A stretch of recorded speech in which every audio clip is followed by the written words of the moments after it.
The drama began shortly after the Frederick Police Department received a call from Nicole Atkinson, the best friend of Shannon Watts. She had arranged to drive Shannon into town that same day for a pregnancy checkup, but there was no answer when she knocked at the door, nor any response to her text messages or phone calls. After noticing her shoes were still at the front door, she became concerned and called 911. Nicole? Yes. Okay. What's going on? So, my friend, we were out of town for a business trip this weekend. All right. And I dropped her off at 2 o'clock this morning. She's 15 weeks pregnant. She wasn't feeling well, and she had a doctor's appointment this morning at 9, and I told her to let me know if she needed me to take her. She's got 2 little girls. I've called, I've texted. Her car's in the garage. Her shoes she wears every single day are by the front door.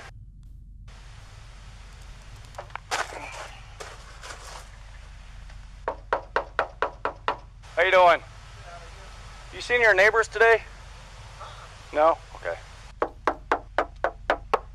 What's Chris's phone number? Chris's phone number is... Hey, Chris, Officer Coonrod for the police department. Pretty good. So, do you have any idea where your wife is? Right. Well, my concern is her car's here. They're saying she is diabetic. I don't want her... If she's upstairs and can't respond. Okay. About how far out are you? Okay, all right. He said like 5 minutes. It's not a sure sign of guilty conduct, yet the fact that Chris made the officer wait for his return would have most likely alerted some minor suspicion. In normal circumstances, a husband receiving a call from the police saying they were concerned about the safety of their pregnant wife and children, in most cases, would have given them permission to immediately kick the door down. Yeah. It's a truly somber awareness to know that the man stepping out of the car had only a very short time ago dumped his infant daughter's bodies into an oil tank and buried his pregnant wife in a shallow grave. Scott, how you doing? How's it going? So this is the only vehicle she would have? Only one that, yeah. She would drive? Okay. The familiar routine for anyone checking for someone's presence inside a house, whether it be an emergency or otherwise, is to immediately call out to them for instantaneous reassurance. Chris remains silent, but instead feels the need to examine his wife's car before subtly sneaking through the internal garage door. He then disappears for 1 minute and 7 seconds before letting the neighbors and police officer inside. Only Chris will know what he carried out during that time period, but it's safe to assume that his curious behavior was not going unnoticed, made evident by the unsettled gaze of Nicole as he opens the door. Mind if I come in, Chris?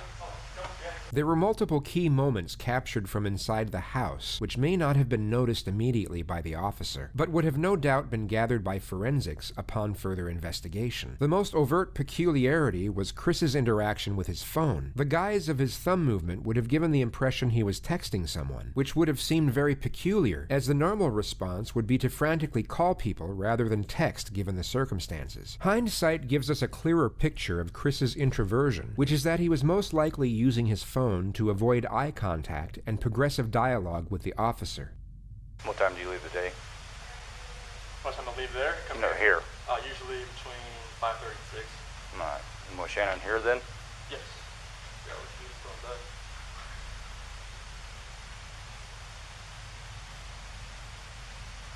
Does she usually watch the kids, or do you have daycare watch them? Or? She usually watches the kids at her high school. Okay. You guys having any kind of issues, marital issues, or? We're going through separation. You are? And how's that going? It's going Civil for the most civil. part, or? Dude. Do you hear what he just said? He's like, yeah, civil. Meanwhile, you heard what the guy just said. He literally murdered his 2 children. Murdered them. And his wife, who was pregnant. He literally killed them. Do you understand how psychotic this is? And now he comes to the house. He's not concerned at all. He's texting on his phone. The wife's car is there.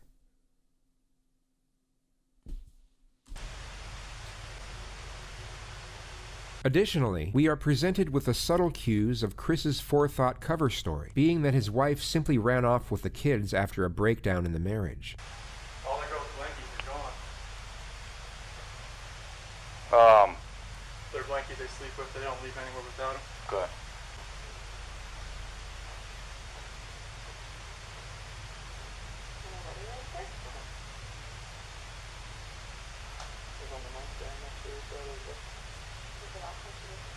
Takes off the hair.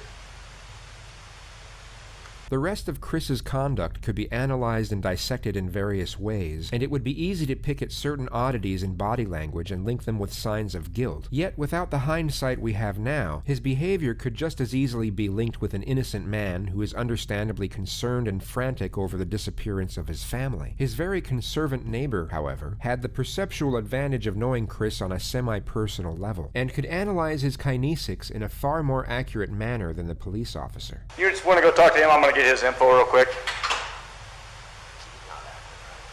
No.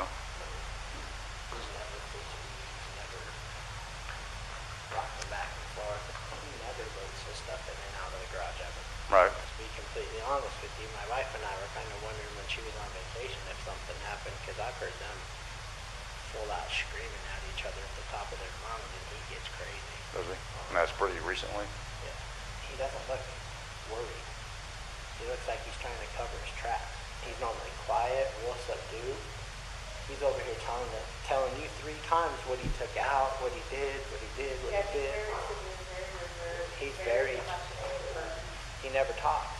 So the fact that he's over here blabbing his mouth makes me kind of suspicious. This was just after the moment he had shown both Chris and the officer his surveillance footage of that same morning, capturing only Chris leaving the house after loading multiple unidentified things into his truck. Yeah, we can pick up cars coming this way. I get anything coming this way and making this turn. So, and usually at night I pick up the cars pulling a year turn. So, unless they pulled right here, but I would have caught her walking out.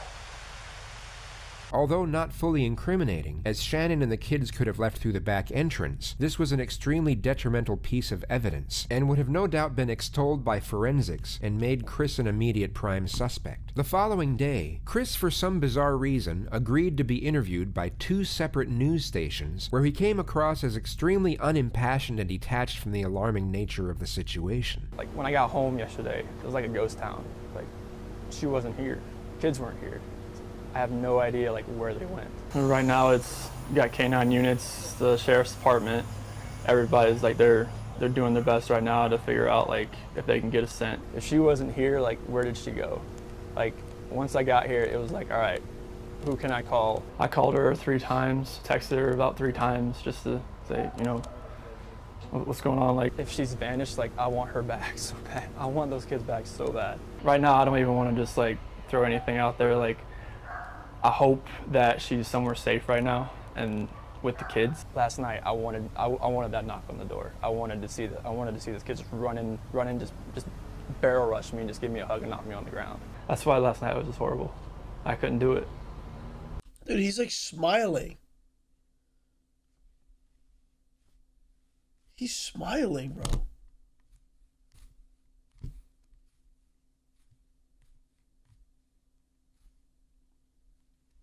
His wife and 2 daughters, his pregnant wife and 2 daughters are missing. And he's sitting here like, I couldn't do it, man. You know, like one of those, I couldn't yet. Like, what?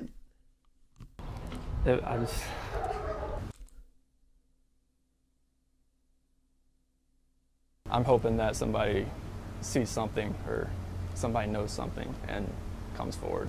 Shanann, Bella, Celeste, if you're out there, just come back. Like, if somebody has her, just please bring her back. I need to see everybody. I need to see everybody again. This house is not complete without anybody here. Please bring her back. This could have been construed as shock trauma, where a person will turn numb and retreat into themselves as a means of escape. Yet the viewers watching this live from home were probably thinking what we as the retrospective audience already know. He was called in for questioning 4 hours later.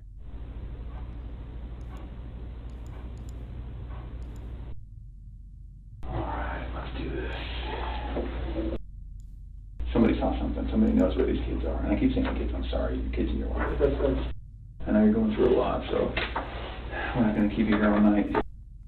Just tell me exactly what you remember, and I'll take notes about where we can go. Okay. So this 1:48 a.m. Let me switch the chairs. Because when they come knocking, when they come knocking, I got music. key. One of the oldest and most commonly used techniques is for the interrogator to sit between the door and the suspect. This is for the purpose of heightening the feelings of isolation and dependence. It's an indirect subliminal message, letting Chris know that the only way out of that room is through the detective. It's an excellent tool for stripping away confidence, thus increasing the telling signs and body language when information is fabricated. 4 a.m., that's when my alarm goes off for work, and I'm seeing just get dressed, brush my teeth, everything I do upstairs. Okay. About 4:15, that's when I get back, slide right into bed next to her, and start having a conversation with her about having putting the house up for sale, and talking about it, like actually proceeding with the separation. Okay. And obviously it gets pretty emotional, like we're talking about, like we felt the disconnection was there, like falling out of love, and trying to stay together, maybe just for the kids' sake, but we're realizing that doing like our homework, it's not, most of the time that's not gonna work. Yeah.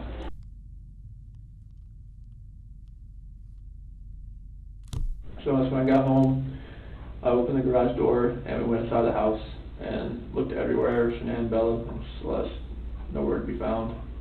Shanann's wedding ring's on her nightstand, her phone's still on the couch, her purse is still there, the medicine for the kids is still there, the car and the car seat is still there, and there's no sign of them anywhere. Okay.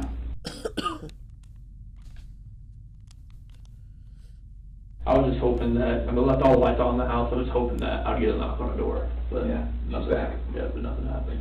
What do you think happened? At first, I really thought maybe she was just at somebody's house, just Yeah. decompressing. Just blowing off steam? Yeah, but after today, like with the onslaught of all the cars, I mean, all the police cars, all the news, all the K-9 units, it's making me lean the other direction about someone took her. Okay. But it's just, if someone took her, it would have to have been someone she knew. Because there's no sign of anything like being disturbed, broken. Mm-hmm. But like, that's the way I'm leaning now. At first I thought for real she was just decompressing somewhere. I mean, I thought she was safe, even though everything in the house was left there.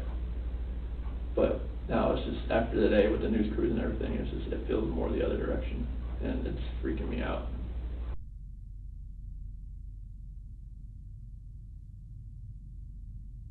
On that night, I woke that morning, early that morning, I told her like, the disconnection, it's there, like, it's not going away. Like, the connection we had in the beginning, it's not there anymore. It's like, I don't feel like the love we have is there anymore. Okay. And it's just like, I don't feel like, I mean, if we want to stay together for the kids, I'm not sure if that's going to work. Like, bringing That's another, what you told him? yes. Okay. Like, having another baby, bringing us into this relationship, do you think this is going to work with us being together? Or separation, I think, is going to be the best possible route for us. And that's when like all the crying and everything proceeded, and it was very hard just to talk about that. But I needed to do it face to face. Okay. And I needed to see her face, like, while I did it. I couldn't text, phone, whatever. I needed to be face to face and be able to see her and know that she was going to be at least reciprocating back to me. Oh, what did she say? She said that she wanted to kind of work on it, but if that's the way I was feeling, then she respects that. Okay. 1 p.m. I'm now on my way home to check on my family. Is that just because you're worried based on the conversation with Nicole? Had the police contact you by then? No. Okay. 2, I arrive, sorry, go ahead. But Nicole said she was probably going to call the cops. Okay. All right. Now, so it sounds like Nicole's pretty worried. More worried than you. Well, so once she couldn't get anything out of her and nothing was going on in the house, I was like, all right, I gotta go home. The sharp and sudden change of angle from baseline questioning to direct confrontation would normally make an innocent person refute or at least challenge the statement. There would also be a brief pause, as they would need time to process the allegation due to its perplexity. A guilty individual would already be in a defensive state of mind and would normally respond in a hastily modus. Instead of Chat, what are you doing? Like, I just don't get you sometimes. You're saying things that are like, they don't even make sense. in the middle of a murder investigation, making up shit about Kuzma at 3 a.m. Like, no comment. Refuting the remark, they would accept it, but try and explain its actuality in a defensive manner. But it sounds like Nicole was more worried. Yeah, because like most of like if she doesn't text me, like I understand that. Okay. Like sometimes that happens. Okay. But for her not to get back to her direct sales group, that was very unorthodox. Okay. So then they're at home. Police officers there. Mm-hmm. Then walk me through that. So as we go through the house, we're all. Do you immediately go through the house? Like I open the garage door and I just go into the house. I'm looking. Like I just go in the garage door and I'm looking. Is the police officer saying, "Hey, let me talk to you for a minute"? No. No. Okay. No. What's the vibe like? I go up there, shake his hand, but I'm like opening the garage door at the same time. Okay. And then I go through, and then they're waiting at the front door. I go in, open that up, and then they come in. Oh, so they didn't go in the garage door with you? Okay. Well, they went in the garage. They didn't come in the way I did. All right. So then everybody goes in. I think that was at 4 o'clock. That's when because the officer had went over to the neighbor's house to see if he saw anything, and Whose idea was that? I think it was the officer because Okay. he just went over there. And then that's when the neighbor called him back over to show him he had some stuff from the other night. Okay. Just show him like whatever he had that put motion on it. Okay. 4 p.m. Police check neighbor security footage and question them as well. Okay. Have we talked about that? Is that where we're okay? That's where we're at. Anything else about that? No, I mean, it just shows Nicole dropping her off, but her not walking up, and it shows me loading my truck up. About Hey, yo, Mods, put the chat in sub mode. the time I told you I left. Okay. Can we talk But I about gotta- something that's kind of hard to talk about? I might have to go to bed, bro. I'm literally. So when I I need work medicine. investigations like this, I have to keep an open mind on everything. And part of keeping an open mind is listening to you talk about your wife and your marriage. And the day she goes missing is the day that you guys have marital discord. Okay? So you can understand what I'm thinking about you. Yeah. What do you think about that? Makes me sick to my stomach, honestly. Like, I know, like, I've talked to a few of my friends who's like, you know, this does not look good on you. I'm like, I know. It's like, if people knew that we were having marital issues, they're gonna look at me, especially with the way everything looks. And it honestly just makes me sick to my stomach because this is something that I would never do. Ever. I know, like, you have to look at every vantage point. This is something I would never do to my kids or my wife at all.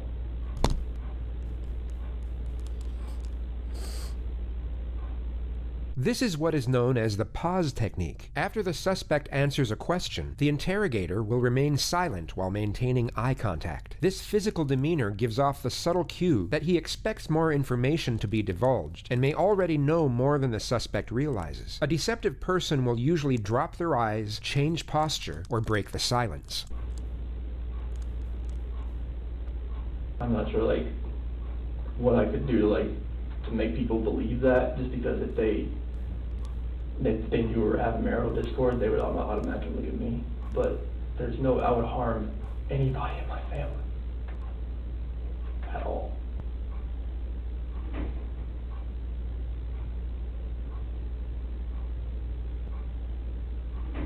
I know we were having marital discord, and we had that conversation that morning, and then she goes, we have no idea where she is, or the kids. I promise you that has nothing to do with any of it. Just him talking for like 2 minutes, dude, you're guilty, bro. Like, no rational, innocent person would ever sound like this. It doesn't matter if you're awkward. It doesn't matter if you have like social issues. Like, you just could never sound like this. And I don't know if this is premeditated or if he was just like, dude, fuck it. I don't know. But he did not plan this shit well. Let's be honest. Why do you sound like that? I'm literally sick. Like, I don't know how I got sick like this. Like, this is actually concerning.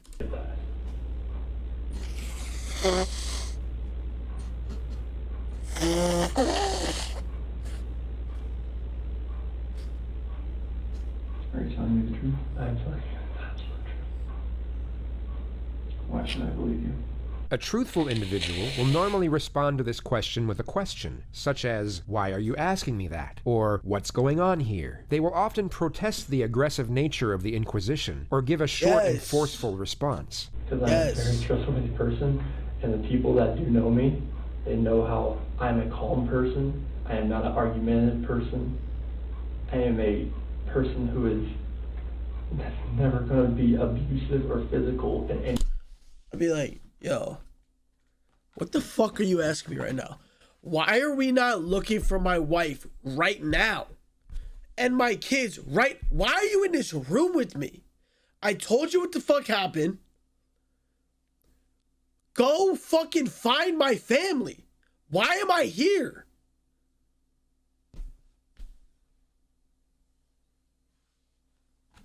Is that too hard? I mean, it's not rocket science here, dude. I would arrest you. Yeah.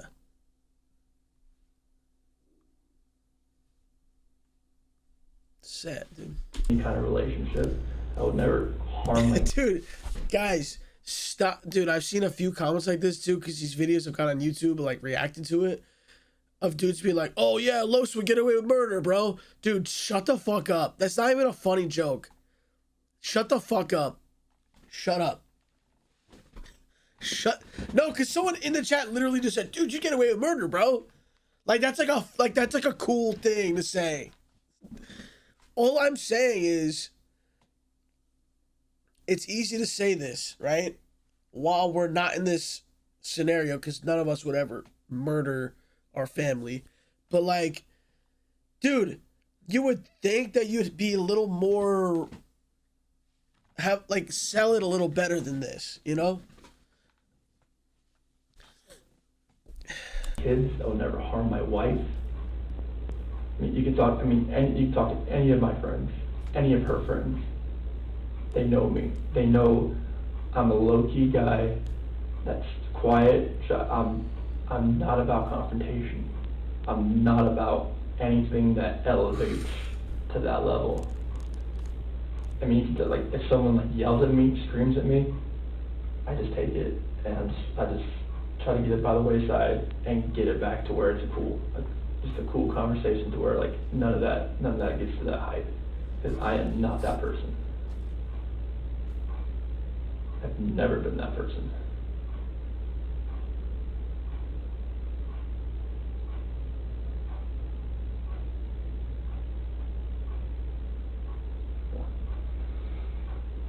Okay. Would you take a polygraph? Sure. Okay. Let's take a little break. I'm going to come back in here because I have a lot more questions for you. How you feeling? Looking at that picture,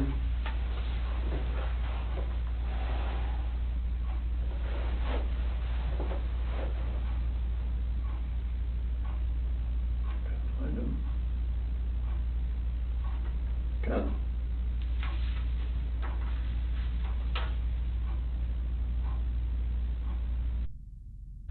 Celeste, she's Rampage. She's always the one that's gung-ho. She's always the one that's just she's off. She's either go or sleep. She's always the one growling. She's always been, she's a tiger. Bella, she's the calm, the mothering one. She's the one that's always, you okay? You okay? You fine? Okay. She's just the sweetest little girl. She's the one that favors me more, and Celeste is the one that favors Sinan more.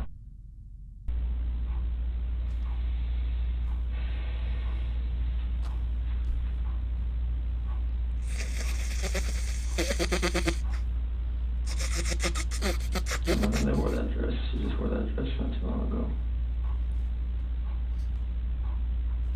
Not unbutton the back of it so I could get her pajamas on. She's like, no, Daddy, button. Dude, my throat hurts when I swallow, bro. I'm about to love those spaghetti strap dresses.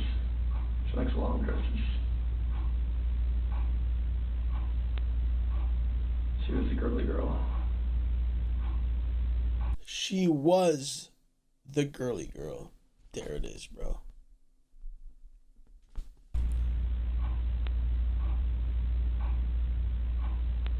We're gonna watch part 2. Alright, let's go, part 2.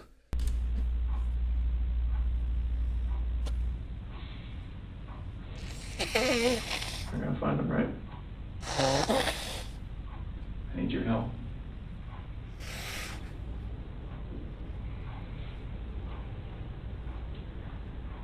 When we find the guy who took him, what do you think we should do? This is what is known as a behavior-provoking question. An innocent person will usually give what is known as a draconian response. They will immediately respond with the harshest sentence possible for the crime they are falsely being accused of committing. A deceptive individual will often give an equivocating response. This means that they will fragmentize and divert from the question to a certain degree, as a means to avoid responding to the query in its entirety. They're gonna come home safe, correct? When you find the guy. When we find the guy, they're gonna come home. Life in prison would be that's what I would think with 2 kids that are involved. What if he hurt them?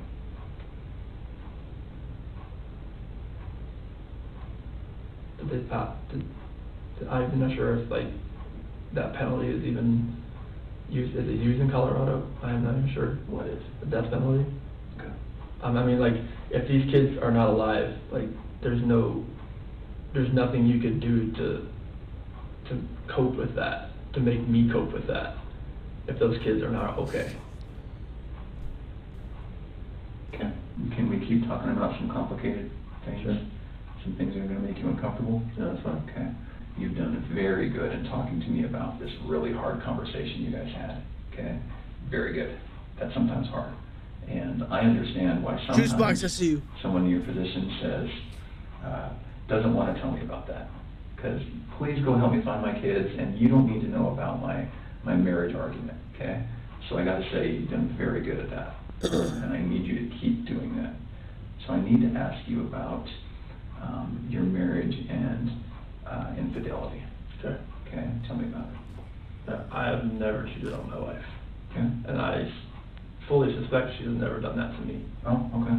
The interrogator was already aware that Chris was cheating on his wife with a woman by the name of 𝗟𝗏𝗄𝗎𝗓𝗏. He had handed over his phone earlier on this interview for what he thought was for the purpose of going through his and his wife's mutual contacts to look for potential suspects. Judging by Chris's bold-faced denial, it's safe to assume he deleted all of his correspondence with Nicole beforehand. Yet he was most likely unaware that the FBI have programs that can recover every single piece of digital exchange sent from a device, even long after it's deleted. Highly trained investigator over here, right? I see pictures of you from a few years ago, Mm-hmm. and I see you standing before me now. Okay, you've gotten pretty fit. Okay, you can imagine when guys start cheating or want to cheat, that's what happens. Yes. So tell me about it. I did not cheat on my wife. Okay. What do I do to help you walk out of this room and not look like the person who's responsible? You have to trust me. I had nothing to do with this act of like evil cruelty, whatever has happened here. Because my love for these 2 girls and my wife, like, I don't want anything to happen to them. I've never wanted anything to happen to them. No matter if me and my wife separate or not, or divorce or anything, I never wish harm on anybody, on a human being in general. Okay. Like, just seeing that picture, like, I want them just to run through that front door and just grab me, or just just tackle me, knock me to the floor, bust my head up, I don't care. The amount of love I have for my family is exponential, and it's never gonna die. And I want them back. Okay. I have to have them back.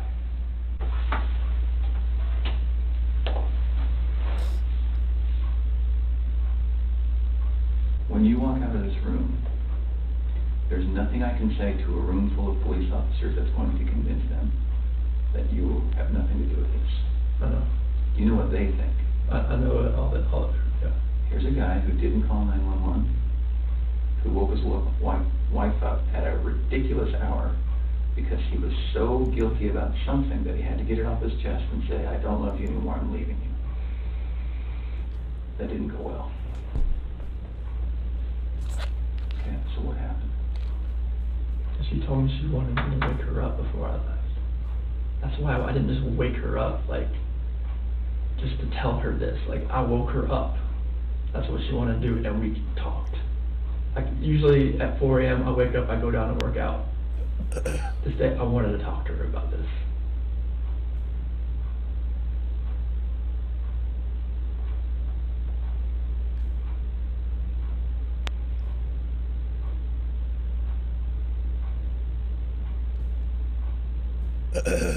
I love these girls. I love these girls so much. And this picture right here, Celeste and Bella, those are my life. I'm helping. Bro, he's such a bad liar that it's like,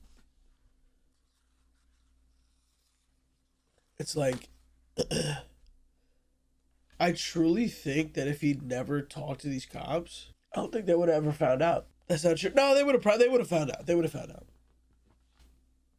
But him talking is just, he's so bad at lying.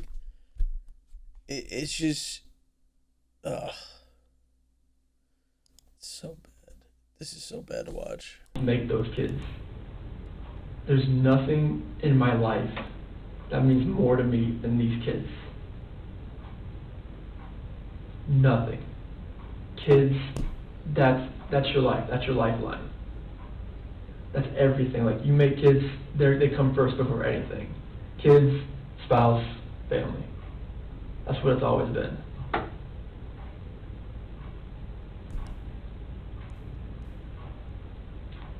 Nothing you've told me tonight makes sense. Oh my Nothing you've God. told me tonight feels like the truth. Can we start over? Sure. Tonight's been pretty intense, I can imagine. How are you feeling? I've slept like 2 hours last night, so I'm like running on empty right now, but I know, I can see it. So why don't I do this? I'm sure you don't mind if we take a break for the night. And I'm sure that you are feeling some of the pressure from me. Okay? I'm going to commit to you that we're not going to stop working until we find them. okay. Okay?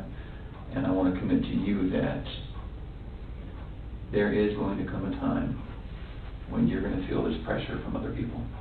I'm not the only one who thinks that there's a possibility you have something to do with this.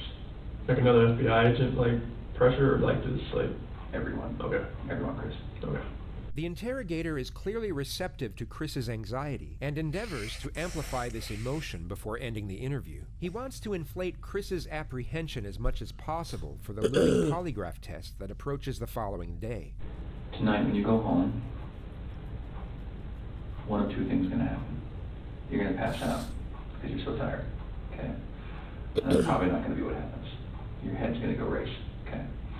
So tonight when you lay down and your head starts racing, there's going to be things that come to your mind, okay? This always happens, always. It's very natural.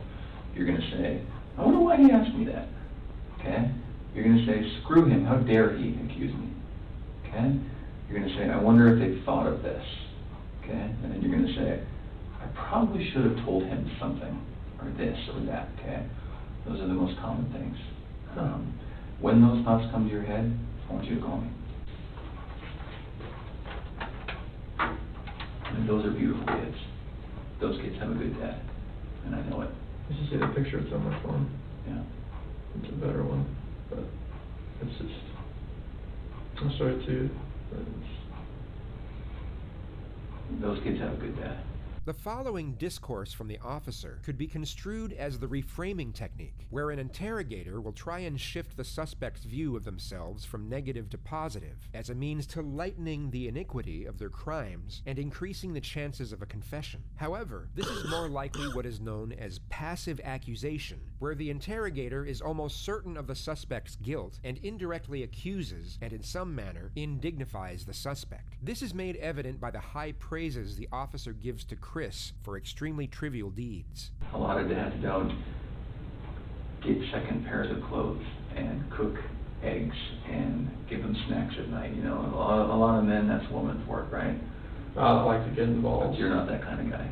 Okay. So can we say that tomorrow at 11 o'clock? Okay. We can do a polygraph? Here. Here. I appreciate you coming in tonight. Mm-hmm. All right, give me a few minutes. This is Tammy. Did you meet Tammy yesterday? No, I was Tammy. Hi, Chris. How are you? Sit on this? Yep, I know. I'll explain with that in here in a little bit, but you don't have to worry. It's not on or anything right now. It's not gonna buzz you or anything. Obviously, you're probably nervous about taking today's test. Honestly, I would think something is wrong with you if you weren't nervous about coming in here to take a polygraph. Even if people are like, I don't have anything to hide, it is nerve-wracking. And I have taken tons of polygraphs. Obviously, in my training, I went to 10 weeks for training. I've been a polygrapher for about 5 years. I went to the best school in the country, so I want you to have confidence in the fact that if you had nothing to do with this disappearance, like, we're going to find that out today, okay? I have the best training that they offer in the United States. We use the most validated testing. That's the way I'm going to ask you the questions, so believe me, if you had nothing to do with this, I will be able to show them that today. This is psychological pressure disguised as reassurance. It's not a routine procedure during the pre-test phase of a polygraph exam, yet this technique will be used when the suspect's guilt is almost conclusive. Polygraphs are not a foolproof system, and they can be beaten, but with a heightened state of anxiety, it becomes considerably more challenging and unlikely. On this occasion, the polygrapher distinctly applies this technique for maximal effect. There's actually only 2 ways you can fail a polygraph, okay? The first way would be if you fail to follow my instructions. I'm going to give you a lot of instructions today about how to sit still, how to answer questions, things like that. So if you fail to follow those instructions, you will not pass today's test, okay? The second way would be if you choose to lie to me today. You know, if you did have something to do with their disappearance, it would be really stupid for you to come in and take a polygraph today, right? Like, it would be really dumb. Like, you should not be here right now sitting in this chair if you had anything to do with Shanann and the little girl's disappearance, okay? This is like such basic manipulation, like what she's saying, and he's just like buying it. He's just like falling for it. Like, dude, what she's saying is like, if you heard that, you'd be like, all right, you're well, like, what are you doing? Like, this guy is, dude, honestly, yeah, he's stupid. He's stupid. This has to be the dumbest, like, one of the dumbest, like, criminals I've ever seen.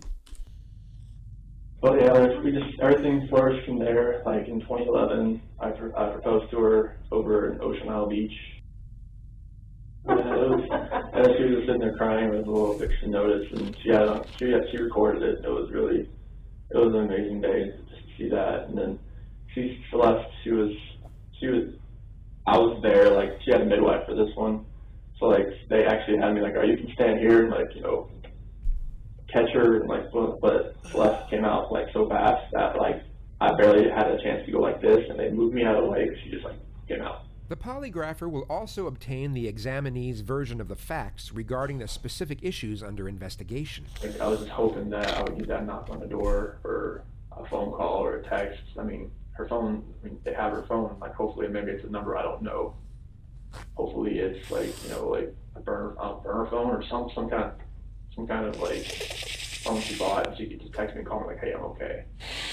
Something. Or just get a knock on the door and then the kids just run in. I miss like the kids like sitting at the dinner table and like having to tell them to eat their dinner, and like I miss them throwing their chicken nuggets at me. Like I just want to find them. I want them to come home safe. Like, that's your like interpretation of being a dad, is yelling at your kids to eat their food and then they don't, and then they throw it at you. Like, you miss that? That's what you miss? Makes no sense. Sounds like he was a shit dad. Wherever they are, I hope they are safe.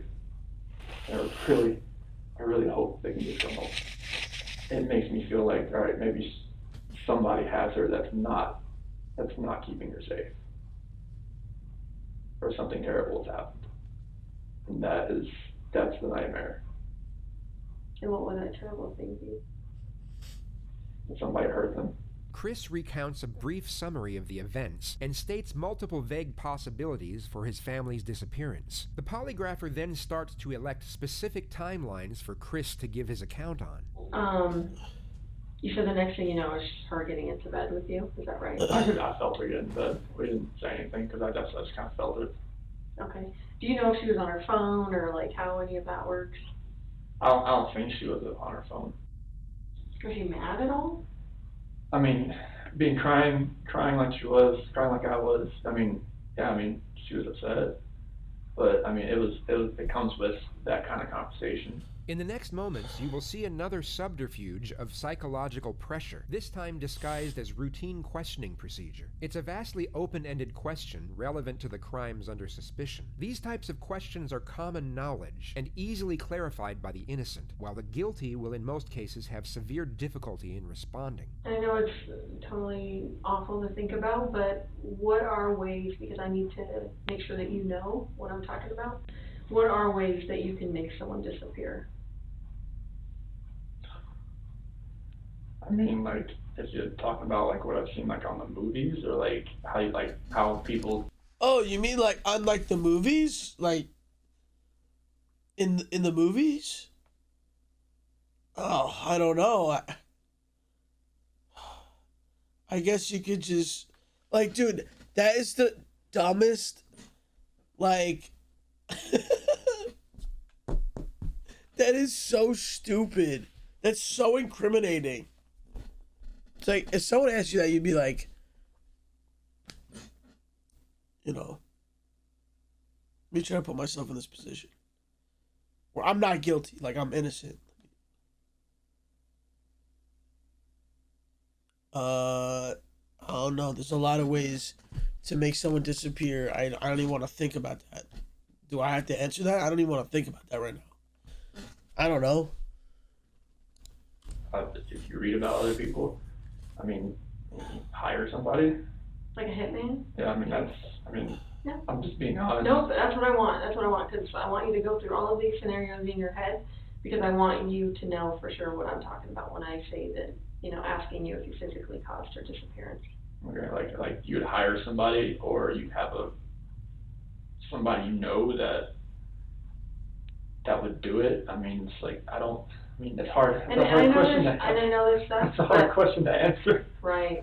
Because it had nothing to do with this disappearance. Right. So like, I don't even want to think about like, if you're asking me like how I would do it, like anyone. Like how would anyone cause someone else's disappearance?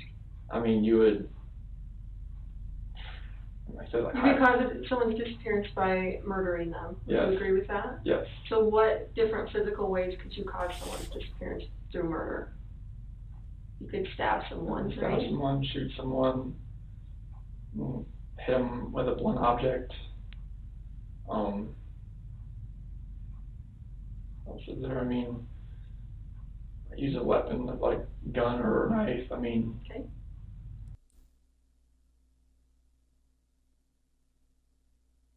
He just said that. Cautious not to mention actual cause of death. Strangulation and smotheration. You could...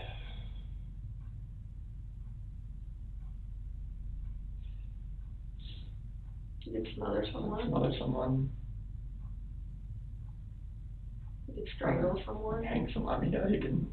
All that kind of things. I mean... It's hard to even think about that kind of stuff right now. Mm-hmm. So you could strangle someone, you could drown someone. Yeah. You could shock someone to death. You could burn someone alive. What other ways can you think of? As far as like lure them into a trap, I guess.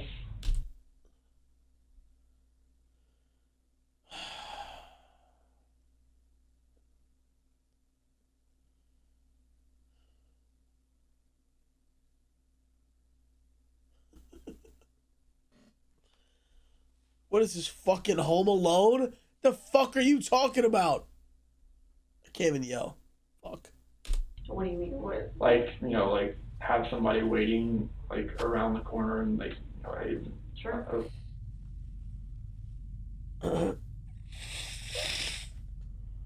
They're in a coma. Sure.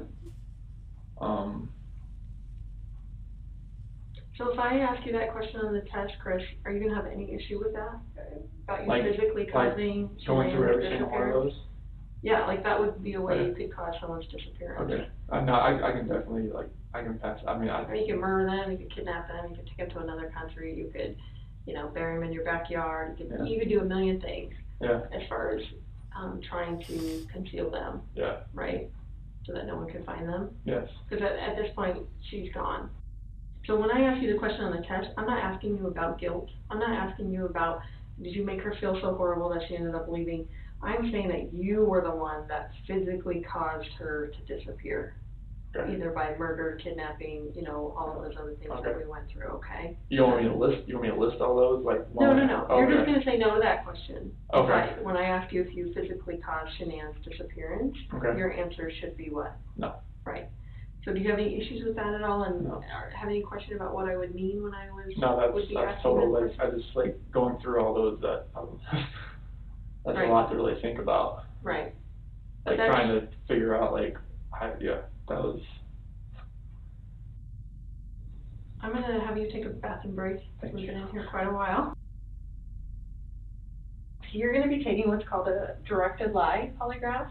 So what that means is there are gonna be questions on the test where I want you to lie. I know it seems kind of weird, but you're gonna know which questions these are, and they're gonna be easy to answer. They're all gonna start with before 2018. The directed lie test has 3 types of questions. Known truth questions. These are easy questions to answer, such as, are you sitting down? Or, are you wearing shoes? They serve 2 purposes. The first purpose is to provide a baseline reading for when the subject is telling the truth, and should elicit very little bodily responses. The second purpose is to disconnect the examinee's thought patterns between each question as a means for resetting their cerebration for a more accurate reading. Control questions. These are what the polygrapher just explained to Chris. Whenever she says, before 2018, at the start of a question, Chris will know he is purposely supposed to lie. Each of these questions are deliberately constructed that all answers will be responded with no. Relevant questions. These relate specifically to the crime being investigated, and the examinee will know that they are supposed to respond truthfully. A guilty subject will show a much stronger reaction to the relevant questions than to the control questions, even though they will be lying on both of them. This is due to the immediate threat posed by the relevant questions. So I'm gonna say before 2018, did you ever lose your temper with someone you cared about? And you're gonna say, No. because you're telling a Lie. awesome.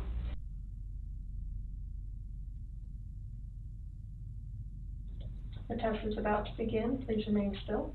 Did you write the number 1? No. Did you write the number 3? No. Did you write the number 5? No. This portion of the test is complete. Please remain still while I take the instrument out of operation. Okay, you can relax. How'd you feel? This is the last time the polygrapher will have any correspondence with Chris before the real test begins. She gives him an initial compliment in a reassuring tone. You did great. That was.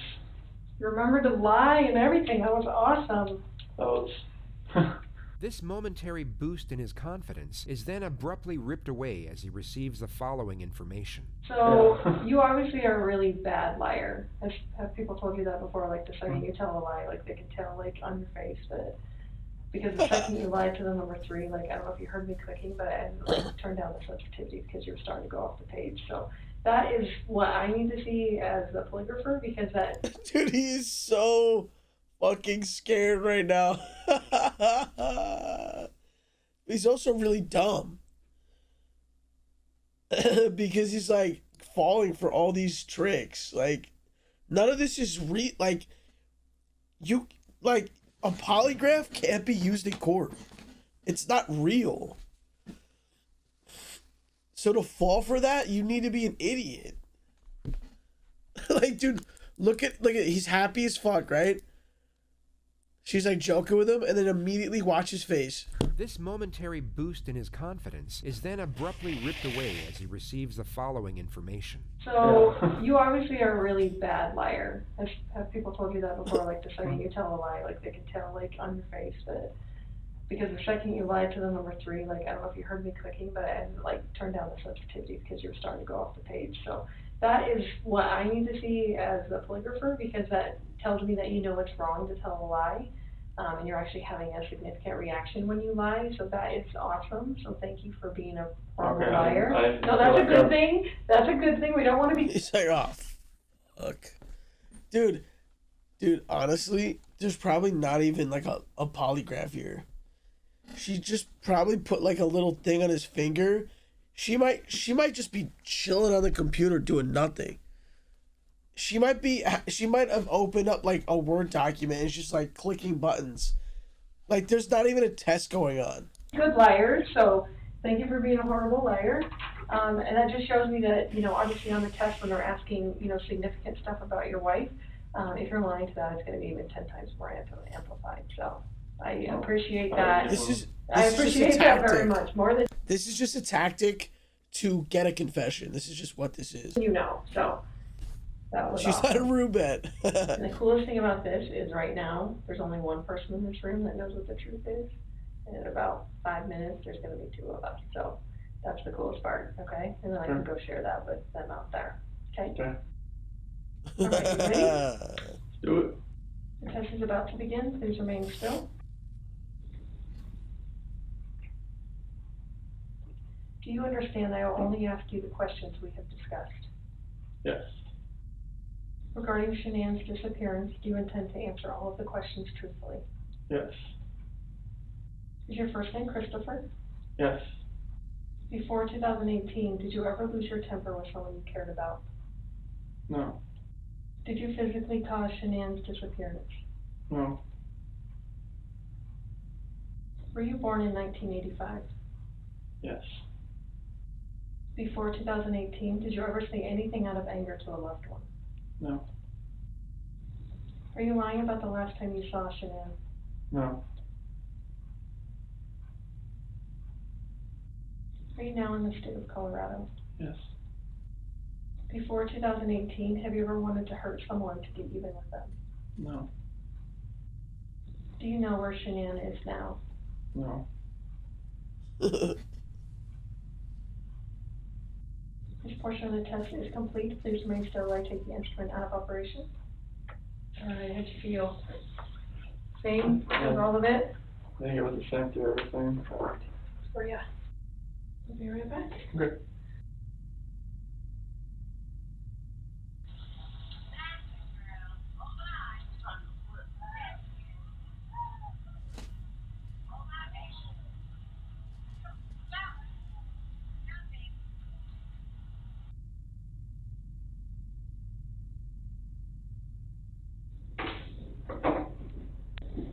Oh my gosh, I didn't forget part of it, didn't I?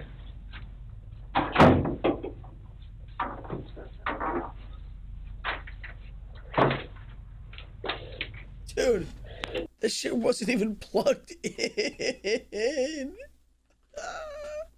They just put wires all over the place. This shit wasn't even plugged in.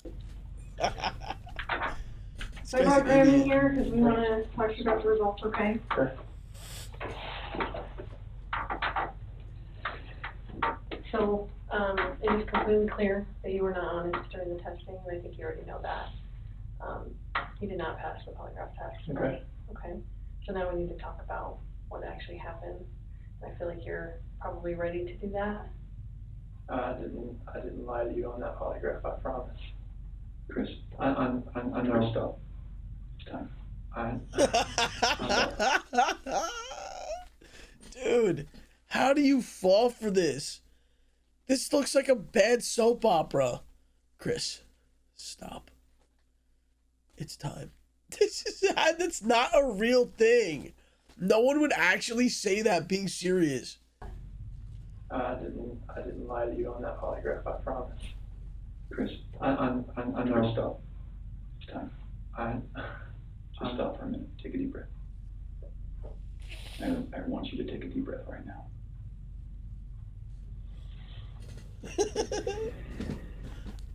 right, listen, chat. I'm so sick right now, dude. This is fucked up. We're watching part 3 though, for sure. But fuck.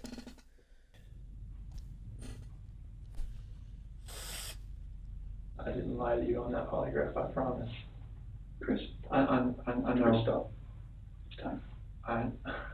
Just stop for a minute. Take a deep breath. I want you to take a deep breath right now.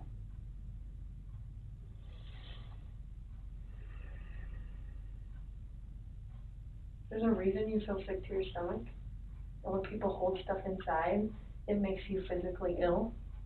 And I can just tell on your face, I could tell from the second you walked in that you were wanting to just come clean and just be done with this.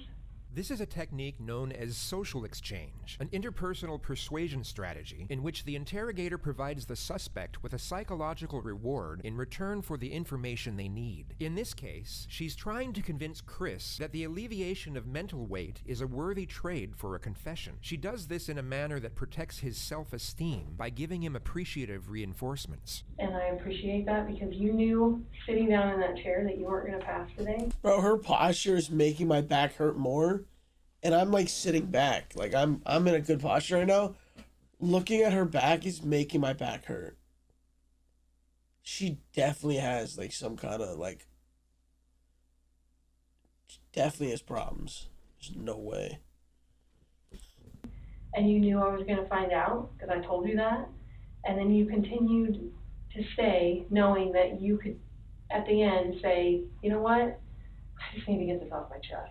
Everything that I have told you, I did not lie on this polygraph. I don't know how much I could tell you right now. Like, I did not. It's not even an option right now because you did not pass the polygraph. So I know you were being deceptive. So that's not even an issue right now. The issue right now is what happened to Shanann, Bella, and Celeste. The following tactic is called the futility technique, a building block to induce a sense in a suspect that any resistance on behalf of their cause is futile due to the overwhelming evidence against them. This was obviously not the case, as polygraphs are not admissible evidence, and Chris was in fact still free to leave at this point. That's the issue right now. Okay. Okay, so let's talk about that. I know you want to tell us. I can see it in your face. Holding this lie in is going to do nothing for you. I know this. Like, okay. I'm not, like, trying to, like, cover things up, like... Yeah, but you kind of are, because... Listen, at this point, would you not have asked for a lawyer? Would you not have been like, all right, well, I mean, this is fucking bullshit. You guys, I don't know what this is. You're trying to pin this on me. I love my wife and kids. The fact that you aren't out there and the fact that you're keeping me in here and I'm not out there looking for her, shame on you guys. I want my fucking lawyer right now. Get the fuck away from me. Get the fuck away from me right now. That's it. This guy's a fucking idiot, dude. And it's normal. This is no longer an interview to collect information. The steps of asking questions and receiving answers is over, and the interrogators are now in the process of leading the suspect into a state of mental exhaustion. The detectives will attentively watch for denials and stop them before they can be voiced, letting them... Dude, guys, why do you get weird about this when I show you like what I would do or something? Like, anyone can say this shit after the fact, bro. Like, think about like an actor. Like, if Leonardo DiCaprio was sitting right here, you'd think he couldn't do any situation right now? Like, stop saying like I'm a weirdo for like being able to like just... Come on, bro.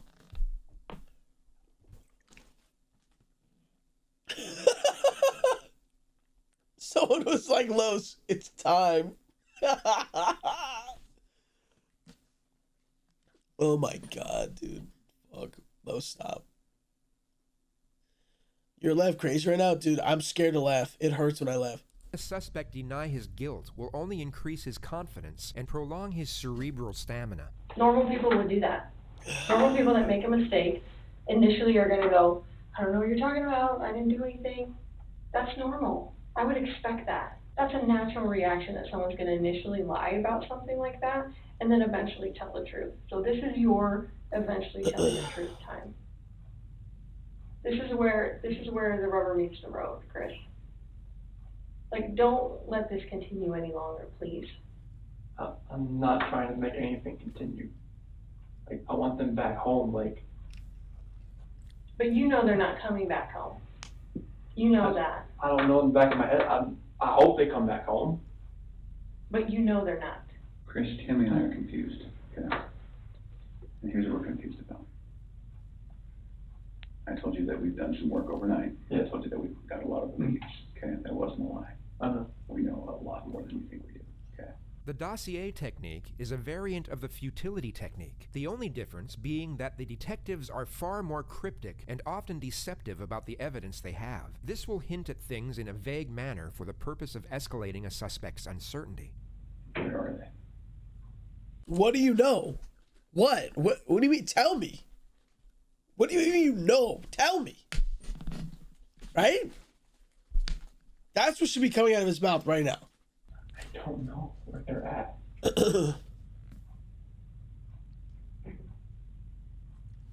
Honestly, I do not know where they are at. If I could have my babies back home right now, I would. I want them back. I want everybody back. That is the God's honest truth.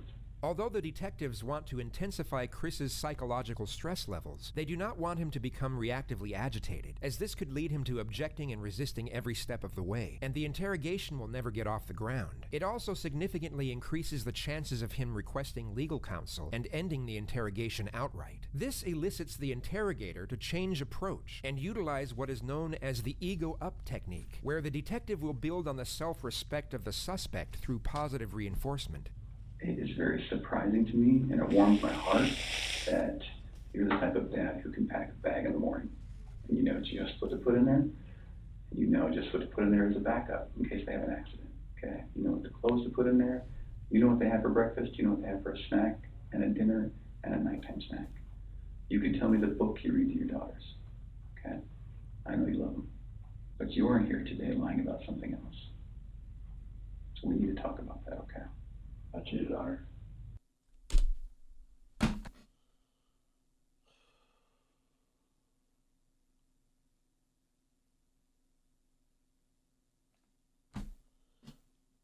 Why would you say that?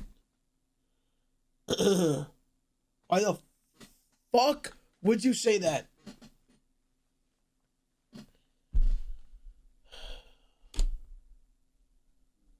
Guess what? He didn't know.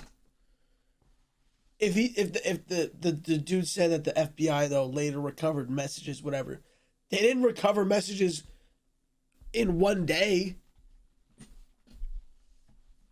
Dude, they didn't know, dude. You're saying they knew in one day? Not even one day. Less than a day.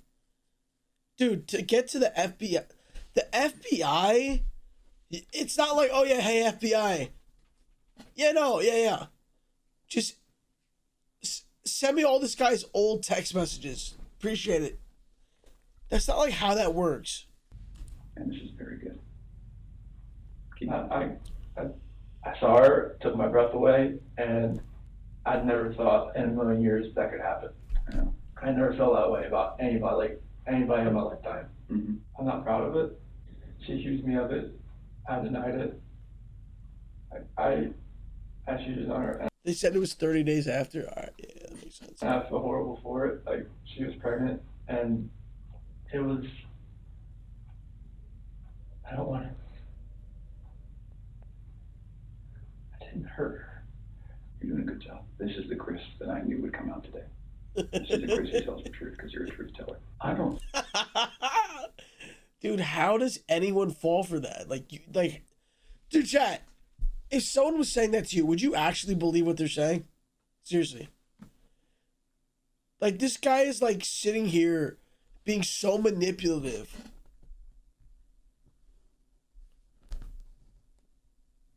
No, but that's why I'm like, dude, this guy Chris Watts is really dumb.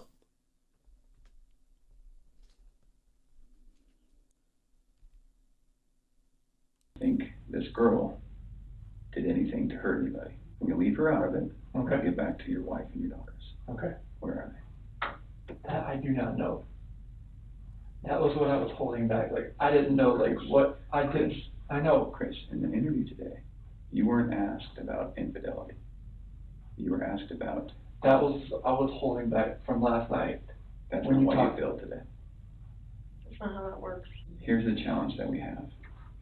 We knew about Nikki, and so we didn't need to ask you about her in the polygraph.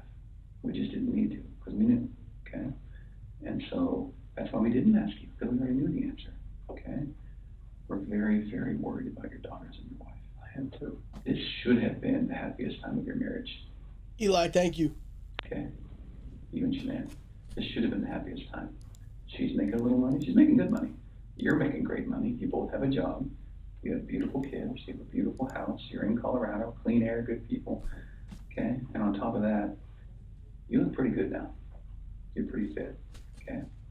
This should have been a time in your marriage where you guys were happy and thriving and productive. Jordan, thank you, Karis. I Thank you. believe that Shanann's the reason none of that happened. This is called the how and why solution, a technique that allows the suspect to admit a lesser act and blame the victims, while at the same time minimizing the crime and motivations of his actions. Miami, thank you. I believe that she's a controlling person. Maybe doesn't listen to you as much as she should. I think that she can do whatever she wants and you can't. Okay? I think if you were to go to a restaurant, she would order whatever the hell she wants. And as soon as you order a nice steak, she says, whoa, buddy. That's because you're a good person. And I think that she started on the path to leave the marriage. Okay? It's ironic that we're talking about you and Nikki. I think that she was the one who started on that path first. What do you think about that? I wouldn't have thought about Okay.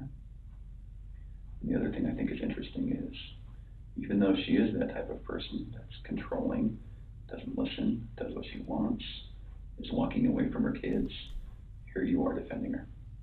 Because to your core, you want to take care of the people you love. Okay. And that's the reason why we want to give you an opportunity today to just help us find them. Okay. Chris, right now your dad's outside. He flew across the country to help you. Okay. You're lying to him.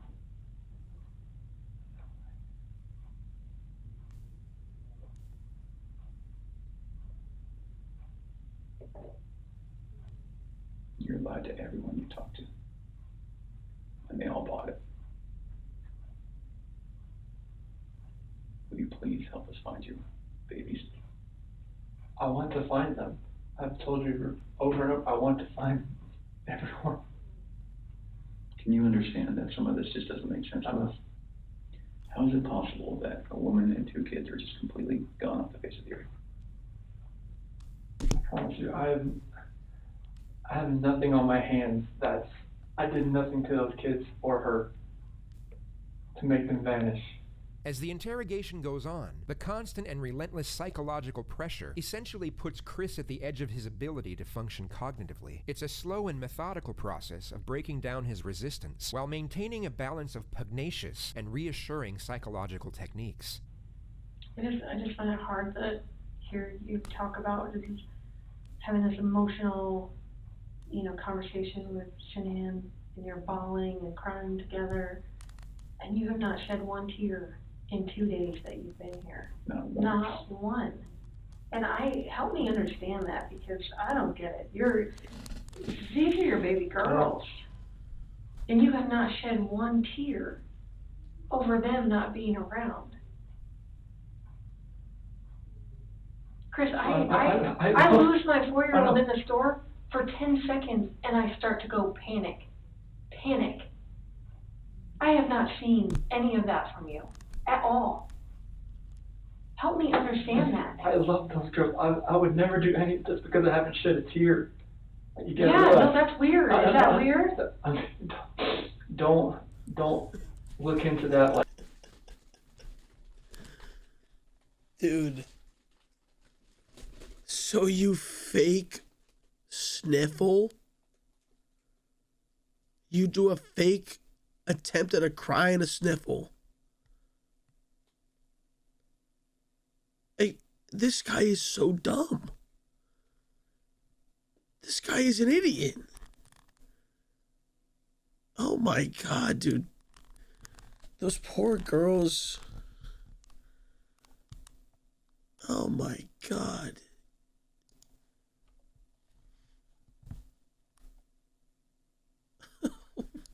Like,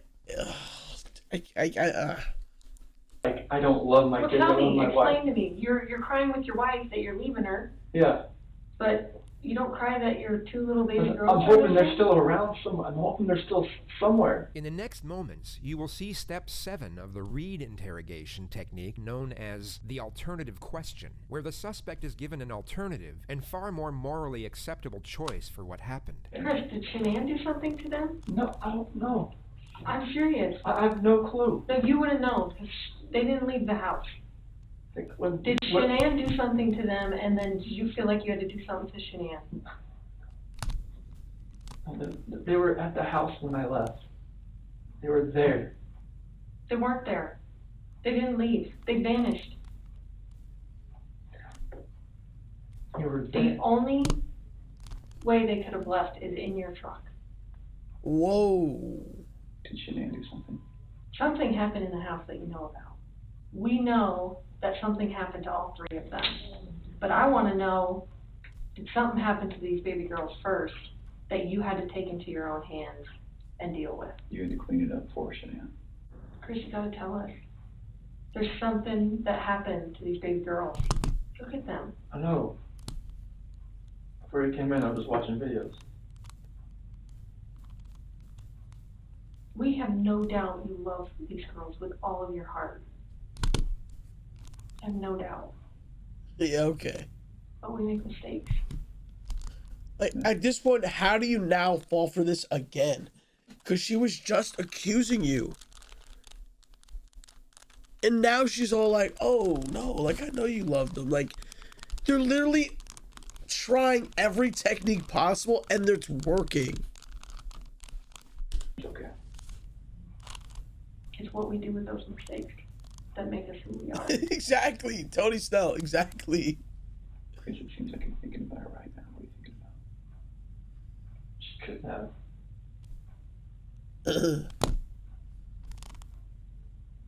I feel like you cleaned up for her. I feel like that's the type of guy that you are. Chris, this is a weight that's going to be on you for the rest of your life until we resolve it tonight. Unless we can talk about this more tonight, it's going to follow you forever. I promise you, when you start talking to us, you will feel better. Chris, we're giving you a lifeline right now. You need to take it. You need to reach out and take it. Chris, you took them out of the house with their blankets and their animals. That's because you cared. That's what a caring dad does. And you either cleaned up after Shanann or you made the mistake. And I mean, I want to believe that maybe Shanann did it and you felt compelled to fix this so Shanann didn't look bad. That's what I want to believe. These techniques putting up wilt numbers. Bro, they're literally trying 4 different techniques back to back, and he's not catching on. Like, how are you this fucking stupid? It's just so hard to watch. But I don't know, you're not telling me that, so it makes me think the worst. Like, did you I did not do anything. all 3 of them? I Like, did not do anything to these kids. Not do anything. what did Shanann do to them? Tell us, Chris. Chicks are crazy. Can I talk to my dad or something? Absolutely. Come. Do you want to bring him in here? No, I just can't talk to my dad. Like, I flew across the country. Hey, Chris, how about this? If we brought your dad in here, would you please tell him what happened? And you need to realize that your dad is not going to stop loving you no matter what you tell him. You are his child. You're a grown man, and you're getting spoken to like you're like in kindergarten. This dude is 30-something years old. And she's literally, you know why she's able to talk to him like this? Because she's like, oh shit, he's actually stupid. He's fucking dumb. And I mean, you there's no way that you're intelligent and would murder your family, like, with no plan. He will not stop loving you. Never. Ever. And this is not the last chapter in anyone's story at all. Okay. Hey, Chris, we're gonna let you have however much time you need, okay? Sure. You gonna leave us in there or no? What's going on here? And this polygraph failed it.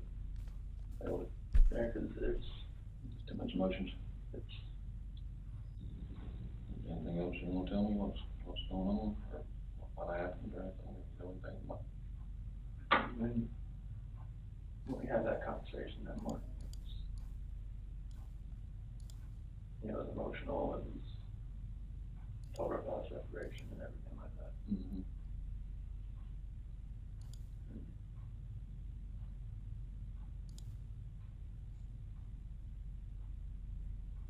What happened after that? I mean, I went downstairs.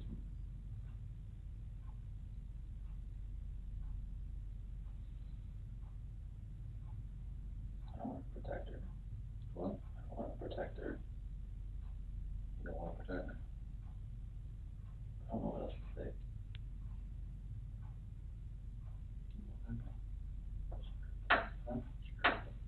She hurt him? Dude, it's one thing to be a psycho murderer. Now you're gonna blame your wife, who you actually killed, too? It's like, what kind of a person? How could you ever do this?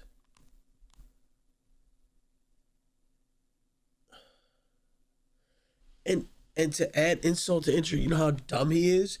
He's saying this in a recorded room.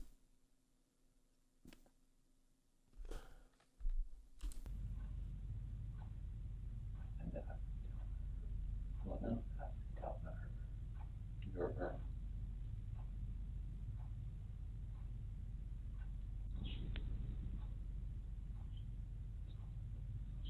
One, You smell it? Or choking? I didn't hear anything. When I was downstairs, it came back up. They were calling. Talking to her about separation and everything, about she lost. I don't know, like, what else to say, like, I freaked out.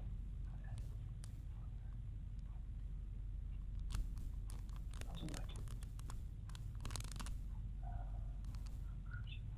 I heard like a little commotion upstairs, but I didn't think anything of it. And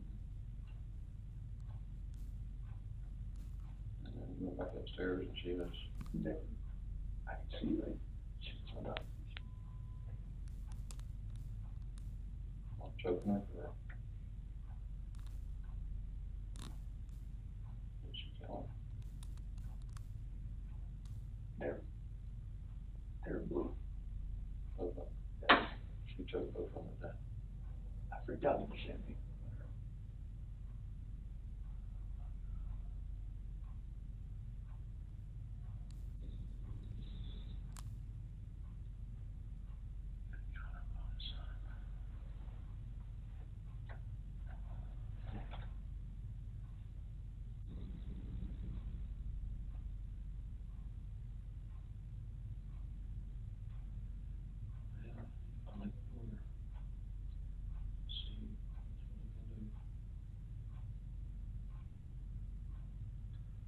Rage.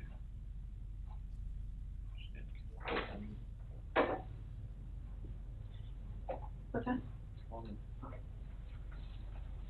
Less than 10 seconds after the mention of the word lawyer, the detectives re-enter the room and immediately reinforce Chris with non-verbal empathic communication. They immediately divert Chris's attention from the well-informed advice of his father to their own appreciative reception of his contemporary admittance. Chris, help us work through this with you, okay?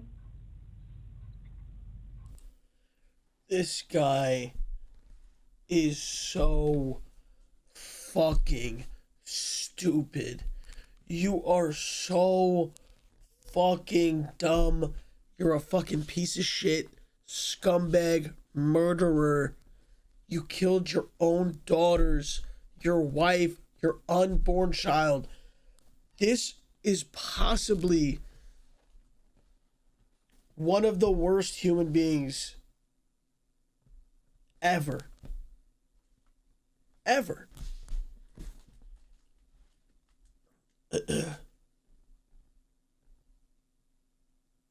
Like, oh my god.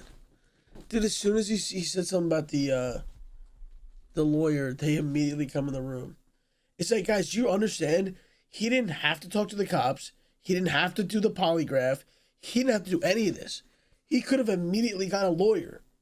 Immediately he could have got a lawyer. So fucking stupid. Will you tell us what you told your dad? She was in there with her. On top of her.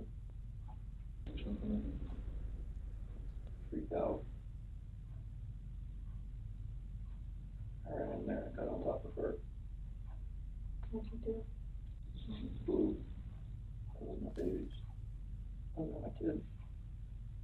What happened? In there.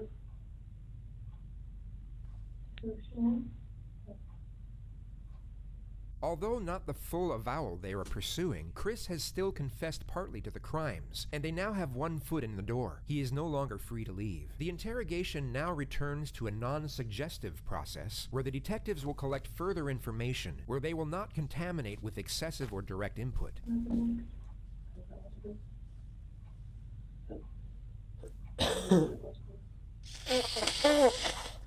I'm shaking. My kids are blue and they're gone. So horrible for what I did. I know what to do.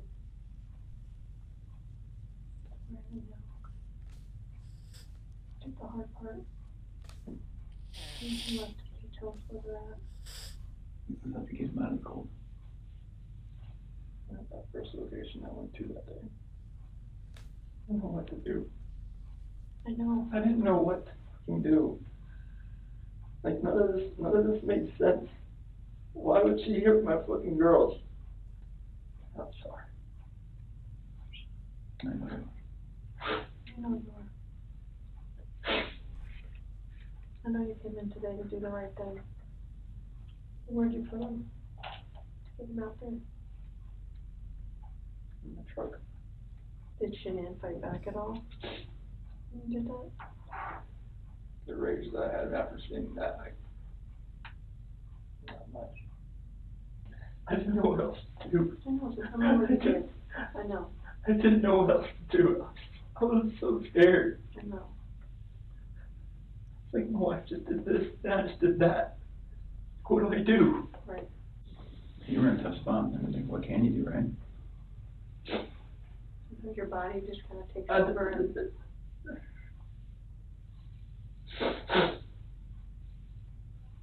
What's gonna happen? We're gonna help them get out of there. Chris, I know they're gone, but they're still your babies, and you're still their dad. And you don't want them out there. I don't want them out there. And you don't want someone else to find them out there. You don't, I promise you. You give us a second so we can kind of get some things arranged. Can you do that? What the fuck is this?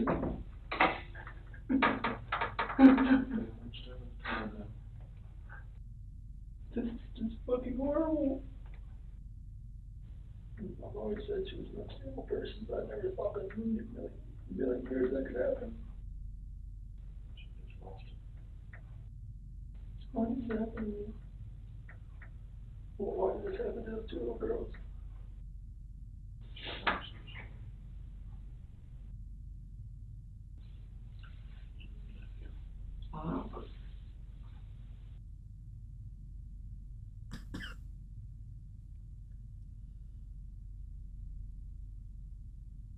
That's like gonna be on the news anytime soon, or is No, not tonight.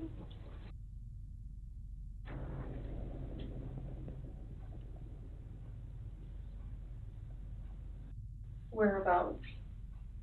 The Shanann and the girls. The S for Shanann, okay. And where are the girls at? In these?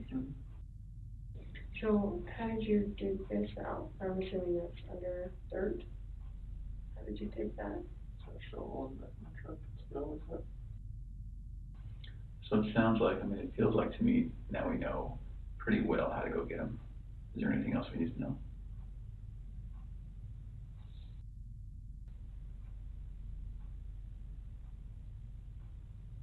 What do you think of that, Chris? Let my family down. Let my dad down, let my mom, sister, nephew, nieces, friends, co-workers.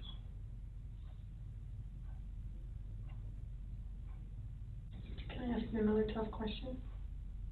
You just get it all on the table. When you see Shanann choking, strangling Celeste, and you get her off of Celeste, did you think about calling an ambulance? I see you laying there blue and limp. Mm-hmm. I mean, I've never seen something like that in my life. I mean, she just like laid over, like nothing was, she wasn't moving at all, no gasp of breath. She was totally just blue. After the baseline information of Chris's version of events is gathered, he is now locked into an alibi and timeline of affairs that forensics will subsequently examine and dissect in ways so they can use it against him. The tone of the interrogation then reverts back from information gathering to a confrontational nature. So Chris, doing this job for a long time, I know. I know a lot about psychology and as far as like what people are thinking. Most parents will never even want to fathom that their kid is dead. Even if their kid's stiff, blue in bed, I mean stiff like been dead all night, they still call an ambulance to see if someone can revive their child. And when the ambulance gets there, they're like, gosh, their kid's been dead all night, like there's nothing we can do. And the parents are like, why are you not doing something? What are you talking about? So that's what we're used to. So that's why I want you to explain to me like what was going on in your head and The rage I felt for what she did, it just took over. I would hate for Shanann to get a bad rap if she didn't have anything to do with it. You know, it's not fair. I know. It's not fair. There is no technical term for this approach, yet it's a clear attempt by the detective to interconnect to the suspect's sense of morality, which is always under the assumption that they have any. Like enough bad stuff has happened, but like we need to stop the bad stuff from happening. So you want to tell us the truth? That is true. So you're good with the public knowing that Shanann killed her daughters? I did not hurt these girls. Are you okay with the public knowing that Shanann? Yes, because I did not hurt these girls. Chris, I'm not sure I believe you. Oh my. Sure Shanann didn't catch you in? No, my God, no. Don't get mad, but what it looks like is that you found a new life, and the only way to get that new life was to get rid of the old life. And I think that you killed these girls before their mom came home, and then killed Shanann.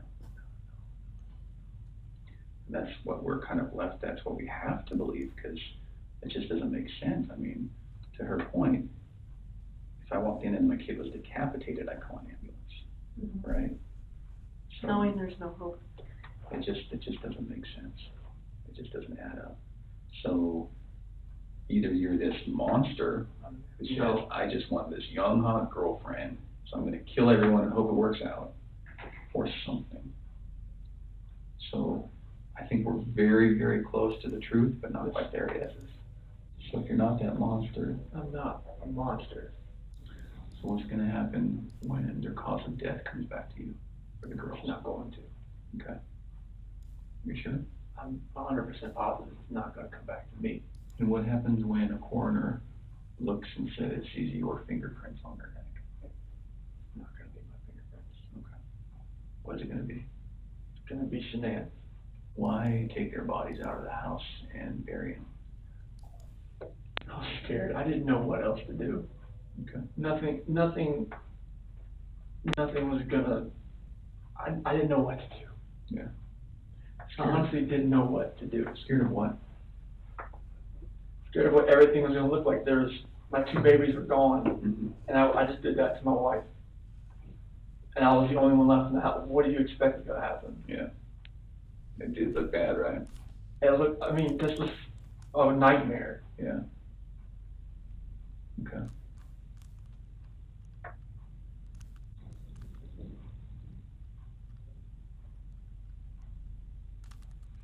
Yesterday when you were talking, and again, this is before we kind of got to this moment today, you mentioned that we were talking, you said, I don't know where they are, and then you said something along the lines of, whatever happened to them is act of pure evil. What does that mean? It's this, the evil that I saw when I walked behind Shanann and she was on top of CC. And I felt evil for what I did to Shanann. Okay.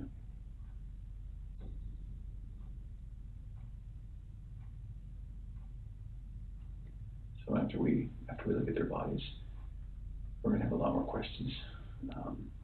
Things are gonna be different then, but if you're willing, we'd love to talk to you then too. Now that we know what we know, we're going to, I need to check that you don't have any weapons on you or anything like that. Do you have any weapons on you? Okay. We'll do that. We'll go to the bathroom. I'm not gonna go in the stall with you, but I'm gonna go with you. And then we'll come right back here and we'll make a decision about how the rest of the night goes. All right, so you might stand it up so I can check it.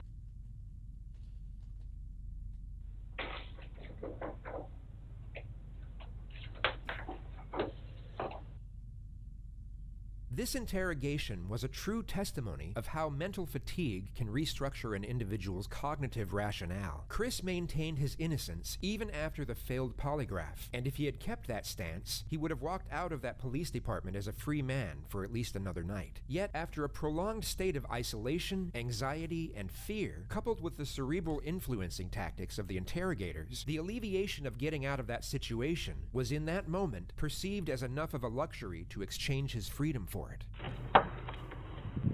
Chris, go and stand up for me.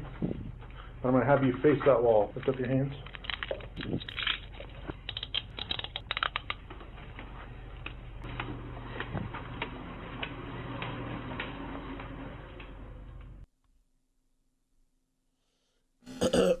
And that's it.